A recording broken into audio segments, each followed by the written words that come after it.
So let's take the derivative of this rather nasty looking rational function, x to the fourth plus 5x squared over x to the 10th. It's pretty easy to see that you need the chain rule because of the 10th on the outside. And then there's some stuff in the inside.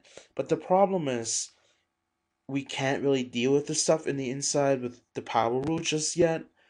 So it's actually nice to do a little algebra first before you do the chain rule or whatever derivative rule. If you can simplify, for example, here you can x to the fourth, x squared, and x all have an x in them, so you can just cancel out an x in each one of them and get x cubed plus 5x over 1 to the 10th.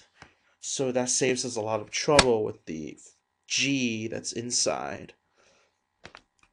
And now we can write this function x cubed plus 5x to the 10th as f of g.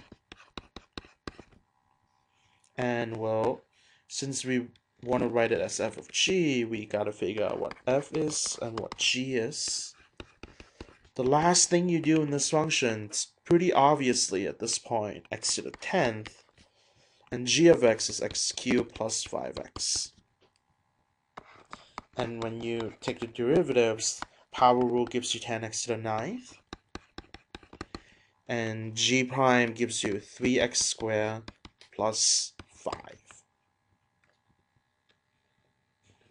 And so now we have all the ingredients we need to cook up this derivative, f of g of x. And that's f prime g times g prime. And f prime is 10x to the 9th, but instead of x, we put in g of x, which is x cubed plus 5x. So it's 10 times x cubed plus 5x to the 9th. And g prime, we just kind of write it down verbatim, 3x squared plus 5. And we can't really simplify this anymore. So this is really the derivative of that pretty crazy looking rational function, x to the fourth plus 5x squared over x quantity to the 10th. So when you take the derivative, this is what you get.